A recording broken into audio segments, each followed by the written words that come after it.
Today is October 5th, 2022. I want to talk about the ongoing situation in Ukraine. I want to take a look at the map. This is liveuamap.com. It is pro-Ukrainian, pro-NATO. But nonetheless, let's take a look. Let's zoom in to the south, the Kherson region, now part of the Russian Federation. You can see up here, this area right here, all of this bluish gray and this white area, this is now Ukrainian held and gray zone territory. Russian forces withdrew. There was a large Ukrainian counteroffensive. Russian forces withdrew rather than stand and fight. And this is what they have been doing since the Ukrainian offensive has started. They have been fighting and destroying Ukrainian forces, and when they can no longer do that, they withdraw to preserve manpower and equipment. And on the other hand, Ukraine is hemorrhaging men and equipment with each one of these pushes toward Kherson and also in the Donbas region. So that is Kherson. Up here near Lyman, we can see that the front line has stabilized, but that is only just for now. Both sides are preparing for the next move. Russian forces are preparing defenses. Ukraine is scraping together more forces to try to push even further in. This is an all or nothing offensive. This is what Ukraine is in the middle of doing. They are taking absolutely everything they have, and they are throwing it at Russian forces anywhere they think they can make gains. There is no way for Ukraine to replace these losses that they are suffering. There's absolutely no way. And I'm going to get into that in just a moment. But why are they doing this? They cannot replace their losses. Before the offensive started, they were steadily losing territory to Russia this entire time. Russia is now mobilizing 300,000 additional soldiers and associated equipment to join the fray. That means Ukraine needs to make something happen right now. What can they make happen? I want people, whether you're high on hope because you support Ukraine or you're descending into hysteria because you support Russia, I want everyone to stop and ask themselves realistically where they think this Ukrainian offensive right now, taking place right now, where it's going to go. Do people imagine on either side that Ukrainian forces are going to push all Russian forces out of absolutely everything Kiev considers Ukraine, which includes Crimea and the Donbas region? Does anyone actually really believe that? And I think the answer is no, you shouldn't believe that. No one is saying that. If then Ukraine cannot militarily win this, what are they trying to do? Why are they throwing all of their men and equipment into this offensive now? They are trying to make something happen psychologically and therefore politically. They're trying to make Russian forces on the battlefield panic, breaking down organization and morale. They're also trying to disrupt, destabilize, divide, and undermine support back at home in Russia and among Russia's allied nations. That is what they're trying to do. And this is exactly what Germany was doing at the end of World War II. They launched a multitude of massive all-in offensives in all directions. They did inflict huge losses on allied forces during these offensives, but ultimately they knew they could not win the war militarily. They were trying to force some sort of political settlement before it came to just a military solution to the conflict. And obviously that didn't happen. Germany ended up losing militarily and completely at the mercy of the Allies. Why? Specifically because they spent all of their reserves on this last-ditch all-in offensive or series of offensives. Now, to help explain the logistical and sustainment crisis Ukraine actually faces, despite the superficial appearance that they're unstoppable military juggernaut, there's actually a logistical and sustainment crisis Ukraine is in right now. And to help explain that crisis, we have the Pentagon, of all places, explaining exactly why Ukraine's current offensive is not sustainable. It is going to grind to a halt, and there is no way to replace the heavy losses they're incurring. This is from the U.S. Department of Defense 625 million in additional security assistance for Ukraine. And you can see there is a list of equipment the U.S. is going to be sending Ukraine immediately, as soon as possible. This is part of the presidential drawdown where they are taking from U.S. inventories. And there's also this from yesterday, October 4th, 2022. Pentagon Press Secretary Brigadier General Pat Ryder and Deputy Assistant Secretary of Defense Laura Cooper hold a press briefing, and they go into detail about this most recent assistance package. They also take questions from the Western media. So Deputy Assistant Secretary of Defense Laura Cooper talks about how this is the 22nd presidential drawdown or assistant package of this kind since August 2021. And if you do the math, it's about one or two of these packages every month. But of course, when you look at the contents of each package, they're completely different. So you might have 8 HIMARS in one package, and then months will go by before there's another launcher ever included in the assistance. So it's important to look at the frequency of these packages and the contents of these packages, and ask yourself if over time this is actually assistance that allows Ukraine to fight in a sustainable manner on the battlefield. And clearly it does not add up. So what is in this package? 4 HIMARS. They're talking about the actual truck with the rocket launcher attached to the back. They're sending 4 more of those, and that's in addition to the 16 they already sent. And they had previously, when asked by the Western media, why aren't you, if they're so effective, why aren't you sending more than 16? They said 16 is a good number for Ukraine. So why are they sending 4 more now? The fact of the matter is, Russia has wiped out at least, but most likely much more than half of what the U.S. has sent. There's at least 8 launchers destroyed. These 4 additional launchers are not even going to replace what Ukraine has lost. Keep that in mind. They're also sending 16 more M777 155 millimeter howitzers, and this is out of over 120 sent. Again, they have been systematically destroyed. Since the U.S. sent them, Russia has been finding them, destroying them. They even captured one and sent it to Moscow and put it on display. They're also sending 75,155 millimeter rounds. And at Ukraine's rate of 6,000 rounds per day, that means this isn't even going to last 2 weeks. So even if the U.S. did do 2 of these packages every single month, this is not enough.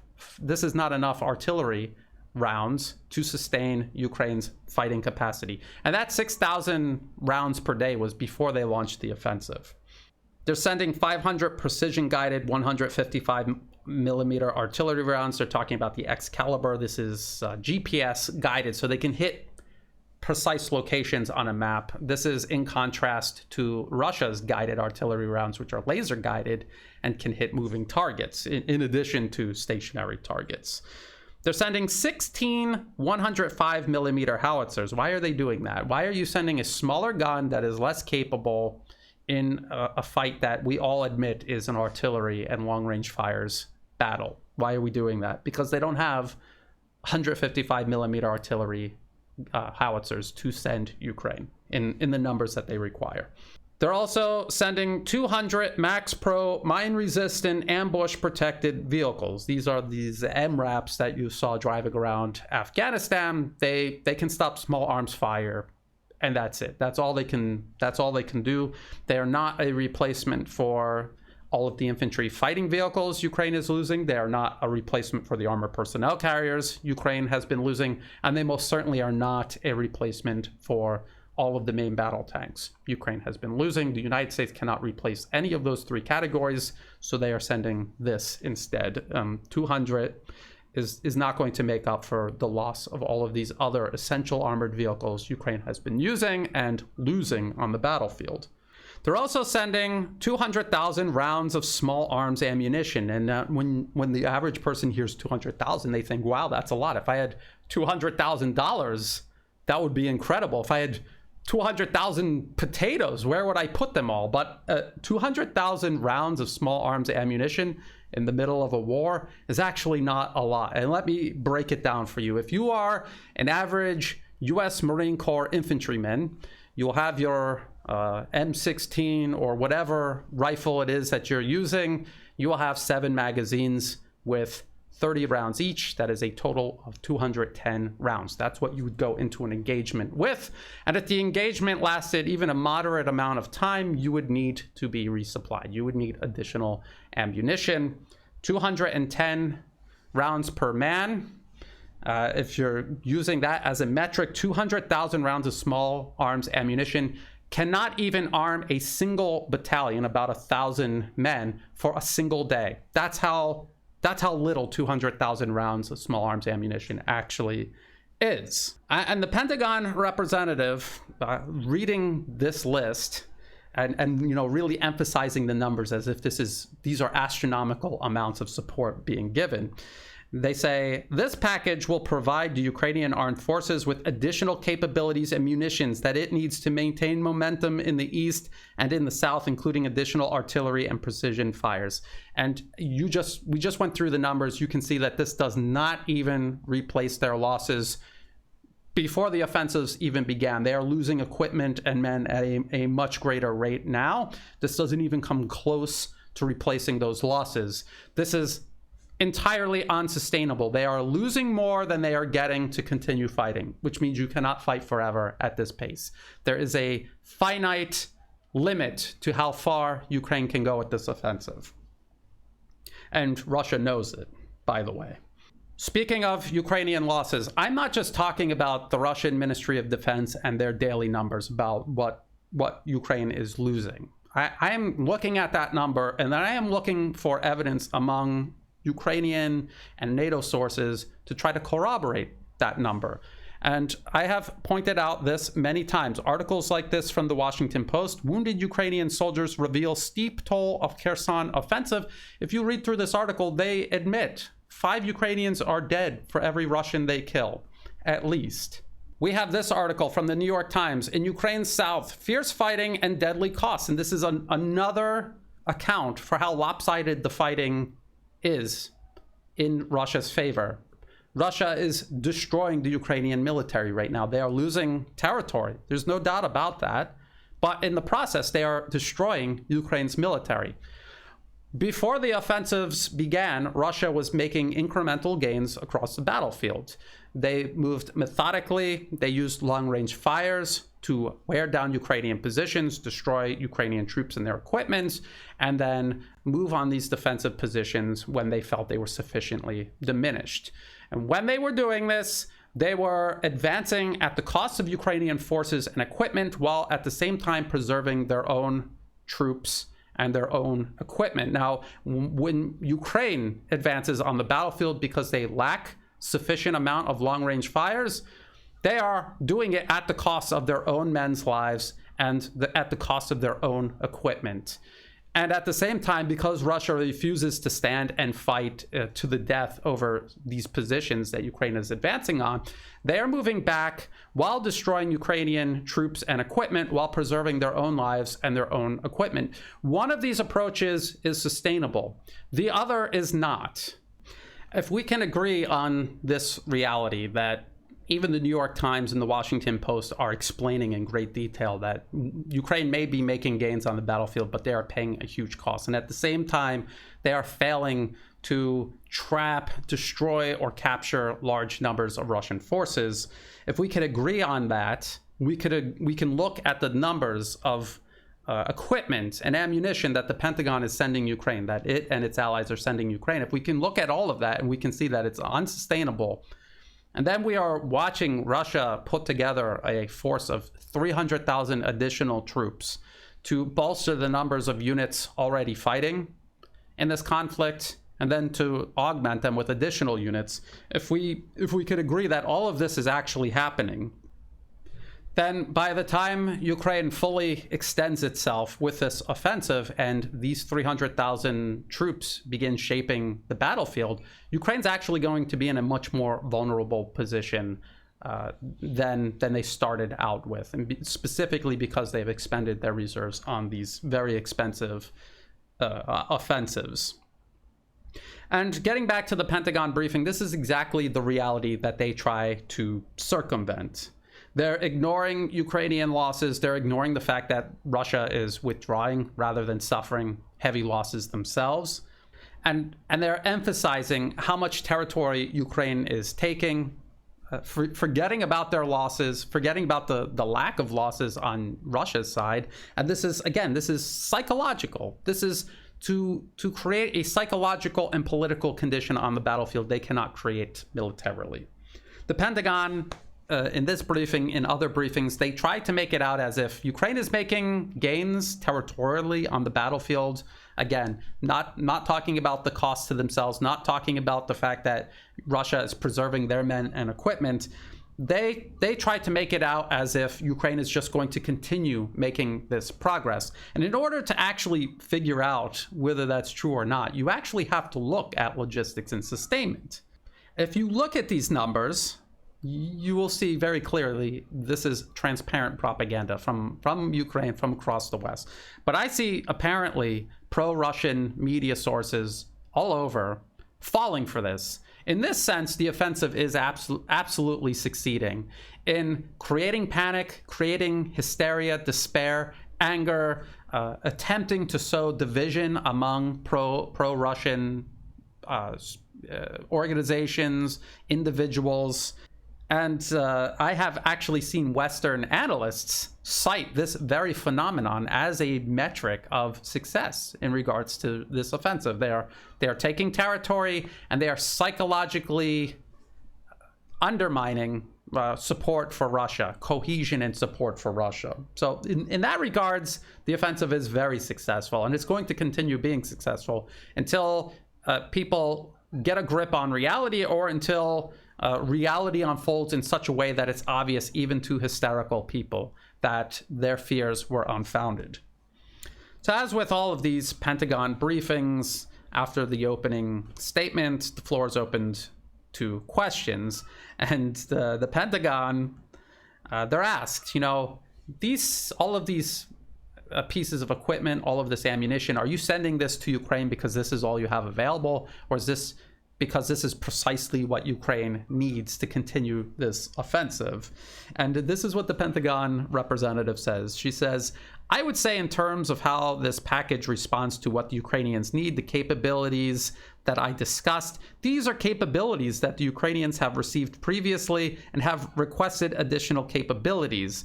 And it also responds to, in terms of, the volume of ammunition that they need on the battlefield today. We're looking very closely at their consumption rates for ammunition to make sure they have what they need for the counteroffensive. But if you've been following these briefings like I have for months, you will notice that the amount of ammunition the US has been sending to Ukraine has been diminishing. Every single month, they send less and less ammunition, to the point where they are, at one point, they're firing 6,000 rounds a day, which sounds like a lot, but they admit that they're, that is a fraction of what Russia is firing every single day.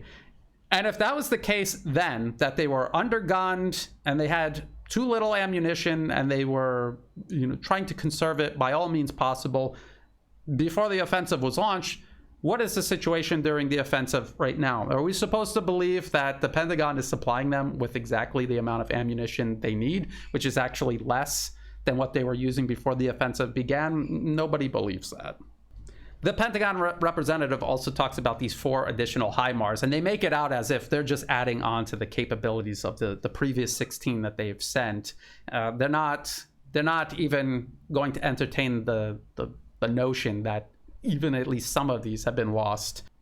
And then she starts talking about all of the support Ukraine is enjoying from all of its allies. They have so many allies. And all of their allies are all talking together about expanding production. They're talking about expanding production. They're not actually expanding production. I will get into that a little more in just a moment. And then they say, what is Russia doing? Russia is turning to North Korea for assistance. It's turning to Iran. It doesn't have the depth of support, I guess, the depth of support she claims Ukraine has. But if Western reports are true, Iran is sending Russia hundreds, if not thousands, of drones that are already being used successfully on the battlefield Did you see in that list that I just read of items the Pentagon is sending Ukraine, did you see even a single drone mentioned? No. And when I have mentioned drones, they have been in the numbers of tens, maybe 20 here and there. That's what Ukraine has been getting from the West and its allies. And then in terms of assistance from North Korea, and this has not been confirmed, I don't know if it's true or not, but if Western reports are to be believed, they're claiming that North Korea is going to supply Russia with millions of artillery rounds and rockets. We just went over the numbers of the artillery rounds the U.S. is sending to Ukraine and how it's simply not enough, and it's in the tens of thousands versus the millions they claim North Korea is going to offer Russia. So that actually sounds like, if this was true, Russia actually is getting much more support from their allies, however few they may seem to be. Again, the ammunition they are sending for these M777s is not even enough to last 2 weeks. Now, if you're pro-Ukrainian, this should make you angry. If you're pro-Ukrainian and you're looking at this propaganda put out by the Pentagon, you're looking at the numbers, you're doing the math, and you realize that this is not enough. Ukraine needs much more support. This should make you angry because the U.S. and its allies continue to encourage Ukraine to fight on, losing thousands and thousands of men.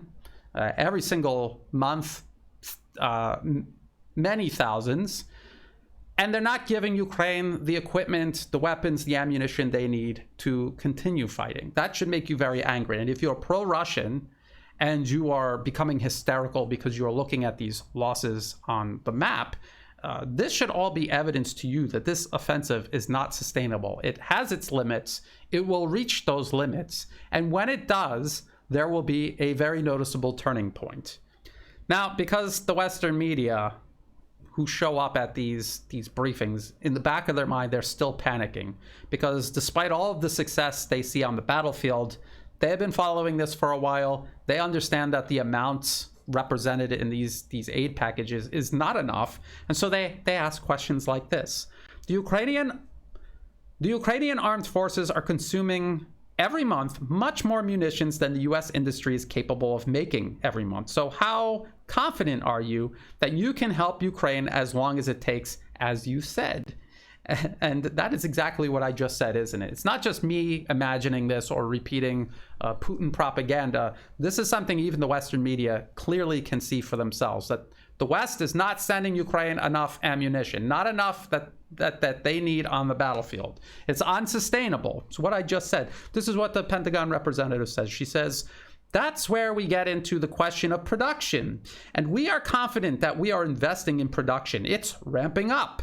And we see our allies also ramping up in production. So while today you see very high rates of consumption of ammunition, but you also see the incredibly high op tempo on the battlefield as Ukrainians press forward very successfully. We are increasing production, and we see over time that we will be able to have a sustainable rate, both for ourselves and for Ukrainians. Now, here's the thing. Talking about ramping up production is entirely different than actually ramping up production. And for people who know how factories work or how pretty much anything in industry works, increasing production takes a very long time. It's not something that you just decide to do the next day. It takes months. It could even take years. And just to give you an idea of how long this ramping up of production she's talking about is taking, look at this Business Insider article. This is from mid-September, last month. The U.S. has given Ukraine nearly 1,155mm artillery shells. Now it is looking for companies to build more of them. The article says, with U.S. ammunition stockpiles being depleted by deliveries to Ukraine, the U.S. Army is looking for new manufacturers of 155mm howitzer shells. The Army recently put out a market survey to identify U.S. and Canadian companies that can manufacture up to 12,000 M795 155mm high explosive shells a month. Now, here's the thing. When you're ramping up production, you put out a contract, or you open up for the proposal of contracts from multiple companies. You have to negotiate them. You sign the contract. Then the ramping up of production and actual delivery takes place. And that process alone can take months or even over a year to do. They're not even at that point yet. They're putting out market surveys. They're not even at the point where they are talking about contracts. So does that sound like this ramping up of production is going to take place soon enough to aid Ukraine during this current offensive? And the answer is obviously no.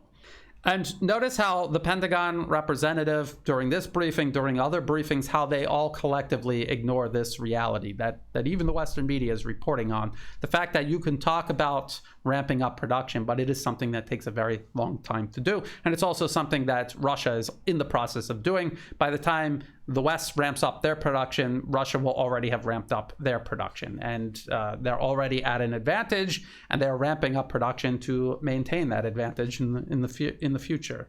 And notice how when she's explaining this, she's basically saying, well, we can't do it now. Yes, you're right. We don't have enough ammunition for Ukraine. It's unsustainable, but we're going to ramp up production. But anyway, look at how all of these gains Ukraine is making. And yes, they're making gains, but she's admitting, everyone is noticing that this is extremely unsustainable. It cannot go on forever. Then the Pentagon is asked about sending longer range missiles for HIMARS. The Pentagon has continuously, and during this briefing also, shot down that notion. They're not talking about sending these missiles. I mean, they may already have sent them, I don't know, but publicly they are not even entertaining the idea of sending these longer range missiles. There's also a lot of questions during this briefing about Russia using nuclear weapons, and they asked the question many different ways to try to get the Pentagon to admit that, yes, they think Russia is going to use nuclear weapons. But she specifically says during the briefing there is zero evidence to substantiate these claims that are being made. And as a matter of fact, the Pentagon itself does not notice any change in Russia's nuclear posture. No change at all.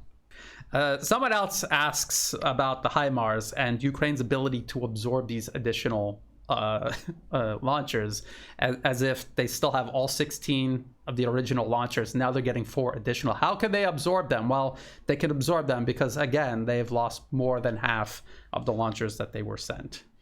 And then there was another question all the way at the end, poking a hole through this narrative that the U.S. is sending Ukraine absolutely everything that they need to continue fighting.